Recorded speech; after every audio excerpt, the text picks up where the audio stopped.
మనం చేసే ప్రతి పనిలోనూ ఆనందం లేకపోవచ్చు, కానీ ఈ పని చేయకుండా మాత్రం మనం ఆనందం పొందలేం. ధైర్యం అంటే భయం లేకపోవటం కాదు, భయం వేసినా ముందుకు సాగటం. జీవులు అన్ని మట్టిలో పుట్టి మట్టిలో కలుస్తాయి.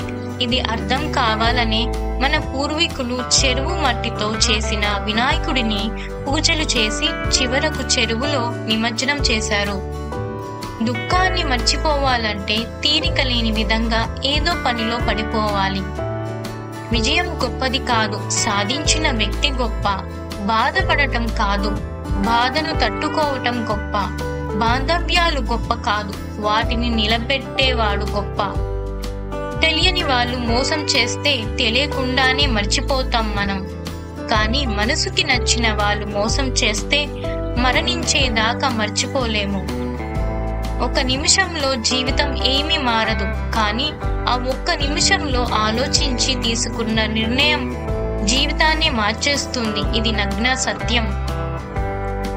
స్నేహం మరువలేనిది, ప్రేమ చెరిగిపోనిది, సంతోషం పట్టరానిది, కోపం పనికిరానిది, ఆనందం చెప్పలేనిది. ఇదే మన జీవితం. భయంతో ఏ పని చేసినా పరిపూర్ణత సాధించలేము. వివేకంతో చేసే పని సత్ఫలితాన్ని ఇస్తుంది. భయమే మృత్యువునకు హేతువు. ఈ భయానికి కారణం మనం ఆత్మస్వరూపులమనే సత్యాన్ని మర్చిపోవటమే. ప్రతి ఒక్కరూ ఆత్మ సామ్రాజ్యాధిపతికి వారసులమని మరువరాదు. ఒక మనిషిని దేవుడిగా కొలవటం మంచిది కాదు. వ్యక్తి పూజ వినాశనానికి దారితీస్తుంది. మాట చిన్నదైన మనసును గాయపరుస్తుంది. ఓ చిన్న అబద్ధం అనుబంధాలను తెంచుతుంది. అపార్థం కొంచెమైనా మంచి స్నేహాన్ని కూలదోస్తుంది. చిన్న రంధ్రం పెద్ద ఓడను ముంచేస్తుంది. కారణం చిన్నది, ఫలితం జీవితకాలం. 1,00,000 కష్టాలు ఒక్కసారి రాని, 1,00,000 సార్లు గుండెలు పగలని, ప్రపంచం నిన్ను ఒంటరి చెయ్యని.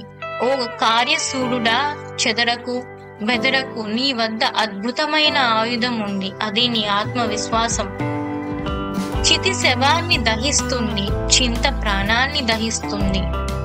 అసమ్మతితో కూడుకున్న చిరునవ్వు అందాన్ని చెరుపుతుంది. ఇది కోపానికంటే ఎక్కువ చిరాకును పుట్టిస్తుంది. విజయం కన్నా దానికోసం చేసే ప్రయత్నం చాలా గొప్పది.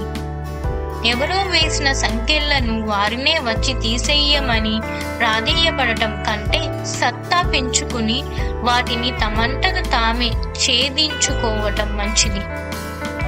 అన్ని ప్రశ్నలకి సమాధానం తెలిసి ఉండటం వలన వచ్చేది కాదు ఆత్మవిశ్వాసం. ఏ ప్రశ్న అయినా ఎదుర్కొనగలిగే శక్తి ఉండటమే ఆత్మవిశ్వాసం. పూల సువాసన దాగనట్టే మనిషిలో యోగ్యత దాచినా దాగదు. ప్రాణం మీదకి వచ్చినప్పుడు ఎవరి రక్తం అయినా ఎక్కించుకునే మనం బ్రతికున్నంత కాలం కులం అనే పేరుతో వేరుగా జీవించటం అవసరమా?